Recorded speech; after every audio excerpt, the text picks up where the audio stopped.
Christy, welcome back to my channel. Today I'm going to be making a card using this super cute set from Lawn Fawn called Ahoy, Matey, and I'm actually going to be starting with my background today since it's going to need a little bit of time to dry. I've pulled out the shades Peacock Feathers, Salty Ocean, and Chipped Sapphire, and I'm going to be creating an ocean that I can die cut a couple of waves out of. So I'm starting out with the Peacock Feathers, and I'm just going in from the edge. I want to add a lot of color on here because I want it to be really rich and vibrant. And then I'm also going to flip the paper over and come at it from the other side because I want to try to cut 2 waves out of this so that way I can have one die cut from each edge. The next color that I'm going to use is the Salty Ocean, and I'm just going to grab a post-it note to kind of hold my paper down so that I don't pull up any of that ink with my fingers and kind of leave a little bit of a white impression. And like I said, I'm just adding a ton of color, so I don't even mind that I'm leaving splotches. I can kind of do this in a hurry because in the end everything's going to kind of blend together anyway because I'm going to sprinkle this with water and really just dress it up. So the last color that I'm taking is the Chipped Sapphire, and I'm just going to run that down the center, covering up that last bit of white that's there, kind of overlapping some of that Salty Ocean as well, just to create a transition, and that's going to be it. Then I'm going to grab my distress sprayer, or really any small water bottle will do, and I'm just going to squirt that all over the top of it, and dab that off, and I'm just going to repeat that a few times until I get a really kind of sprinkled, speckled look that reminds me of the water, and then I'm going to set that aside to dry. Next I'm going to create my island, so for that I'm using one of the Lawn Fawn Simple Stitched Hillside Borders, and I'm using antique linen and brushed corduroy distress inks. I'm coming in with the antique linen from the bottom, just making sure to really cover that with a good amount of ink. Takes a little bit to build up the color with this shade since it is so light. And once I have that completely covered, I'm just going to go in from the top with that brushed corduroy. Again, I'm not minding if I'm getting some splotches because I'm going to distress it with some water anyway, and it'll kind of just get rid of that and make everything look a little more seamless. Again, just spritzing that several times, creating those different size droplets that are going to give me that sandy texture. So while those are drying, we can move on to our Copic coloring, and I'm starting off with my little pirate guy, and for him I'm using E51, E53, and E55. And starting with that E55, I'm going to just lay in my darkest shadows. I'm also going to use those 3 shades to color in the little treasure map there, so I'll be doing that at the same time since these areas are super small. And then I'm just taking that E53 for my mid-tone and then finishing with the E51 as my lightest shade. And I only used the 3 shades, the E51, the lightest, on his face and on the map because his hands and his foot were too small. Just doing a little bit of extra blending on his face to smooth out that transition. Next I'll be using the E23, E25, and E27, and I'm going to start off coloring the treasure chest with that E27, just adding a little bit of darkness from the bottom edge. And I'm also going to, I started out just coloring the bottom edge of the inside of the treasure chest, but I'm going to end up coloring in that whole thing solid and making it a bit darker. And then I'm also going to go dark from the top edge, and that's going to help me create that rounded appearance. So the shadow will be the parts that are farthest away from you. So then I'm taking my E25, my mid-tone, and I'm just going to pull that E27 down a bit and just kind of fade that off, and then I'm going to take my E23 as my lightest shade and just fill in the remainder. And then I decided that there was not enough contrast on the inside of that treasure chest lid, so I'm going to grab the E29, and I forgot to set the cap down, but I will show it to you in a second. But I just decided to go in and kind of pull that color down from the top edge of the inside there. I thought that that would actually be where the deepest shadow would be. So I'm just going to continue to fill that in until there's a bit more contrast. I'm also going to use these 3 shades to color in his little wooden peg leg and the coconuts on both of the sets of palm trees. So I'm trying to tie in the colors in various places throughout the card just to kind of keep it consistent, and it also makes the coloring go by a little bit quicker if you can use some of the same similar colors. So I'll just finish those up with the E23 as my lightest highlight, and also just finish up his little peg leg.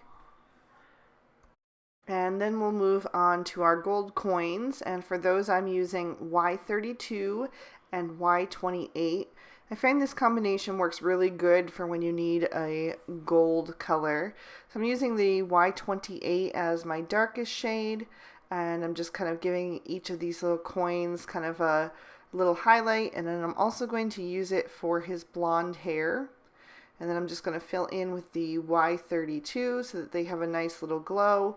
And on some of them, I'm leaving just the teensiest bit of white so it looks like they're shiny.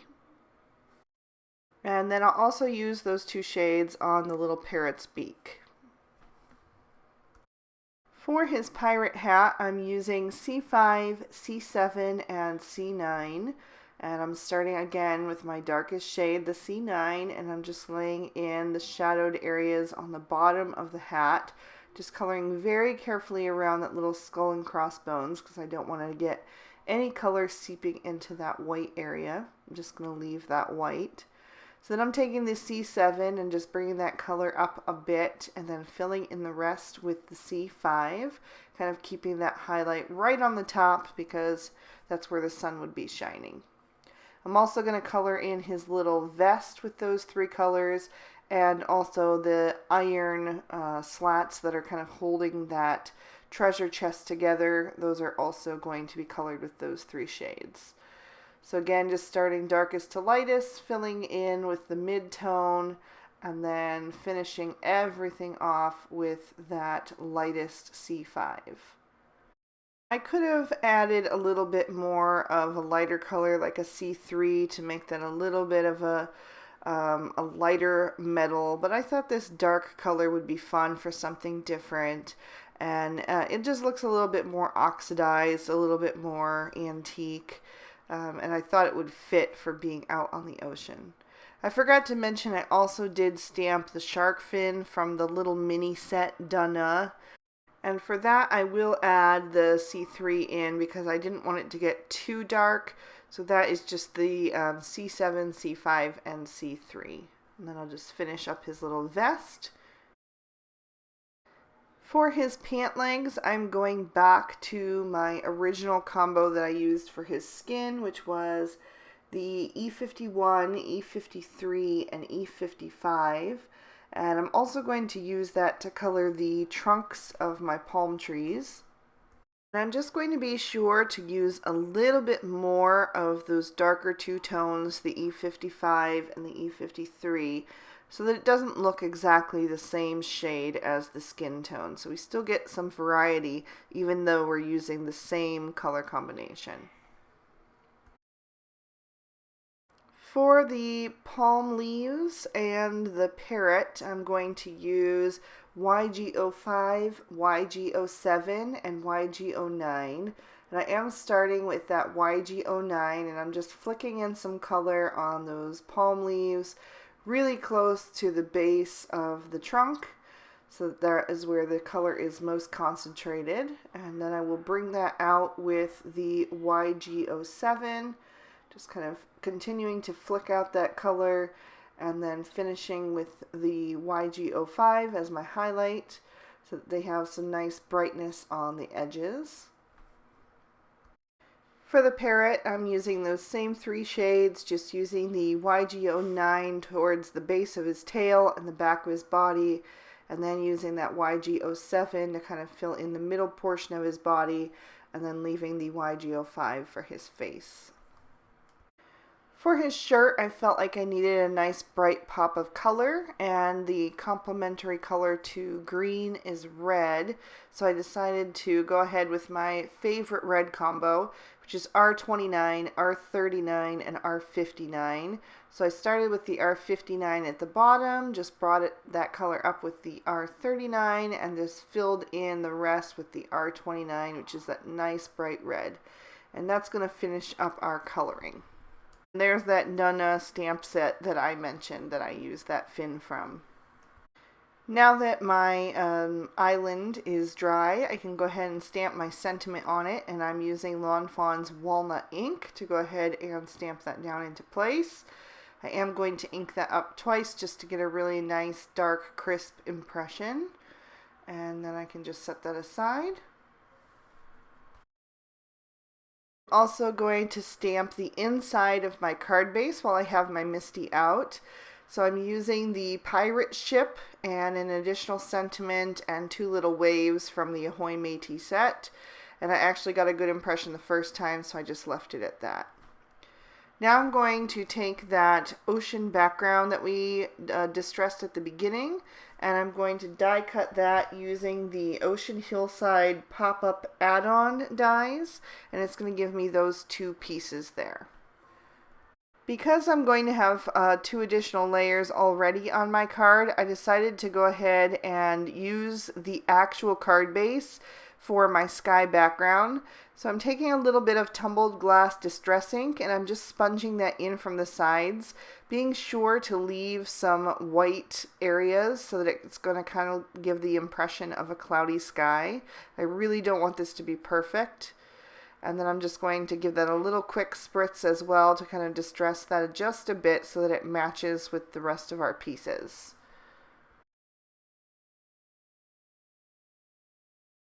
Then I'm going to take my island and I'm going to glue that to the front of my card using some Tombow Mono Multi Glue. But I'm being careful not to add the glue too close to the top so that I'm able to tuck in my little ocean waves on the background. And it didn't go quite the entire way across the card, so I'm going to add the other small one from the other side. But in order to cover up that little notch that's used for the pop-up die, it's going to leave a tiny little space where they don't quite overlap. But I decided it wasn't really too big of a deal. I mean, you see it a little bit, but I'm going to help disguise it by adding this palm tree over top. I just was trying to figure out the best placement for it, but I ultimately decided I wanted it on the front of the island so it didn't look like it was standing in the ocean. And that helped a little bit. So I'm going to trim off the excess of my little island there, and then I can go back to setting my little scene. I'm going to add my other little pair of palm trees to the left side to kind of balance out the ones on the right. And then I was just figuring out the best place for this little shark fin. So he's going to go up there on the top wave, kind of circling the island, if you will. And then I can add my little treasure chest and my pirate in the center. So they're going to be the focal point kind of right over the sentiment there. So I added the treasure chest kind of over the word Ahoy, and then the pirate is going to go right over the word Matey, so they're kind of like in equal balance there. And then I gave him a little bit of space so that he's able to hold this treasure map in his hand that's outstretched there. And then I'm going to add this little grouping of gold coins to the edge of the treasure chest, so it looks like some of them have spilled out. And then I'm going to give him the little parrot on his shoulder. I felt like the sky was a little bit too empty, so I'm going to grab the 2 seagulls from the Lawn Fawn Life is Good stamp set, and I'm going to stamp those out in some VersaFine Onyx Black ink. So that will just add a little bit of movement there to my sky. I had a little bit of trouble with this guy. He didn't quite stamp down perfectly. So I'm just going to add a third little one there, and then I'm going to grab my Memento Tuxedo Black marker, which is not quite an exact match for this ink, but it's pretty close, and I'll just fix him up.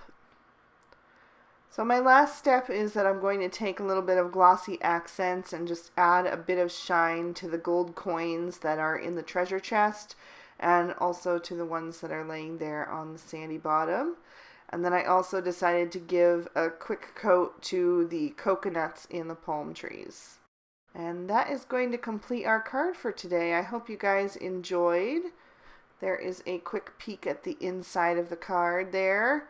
I think it turned out super cute, and my son is going to give this to his friend for his birthday, and I hope he really likes it. If you liked this video, please give it a thumbs up, and here's an extra couple videos you may also find interesting. If you would like to subscribe to my channel, you can do that by just clicking on my photo. I would really appreciate it, and I hope you all have an amazing day. Bye-bye.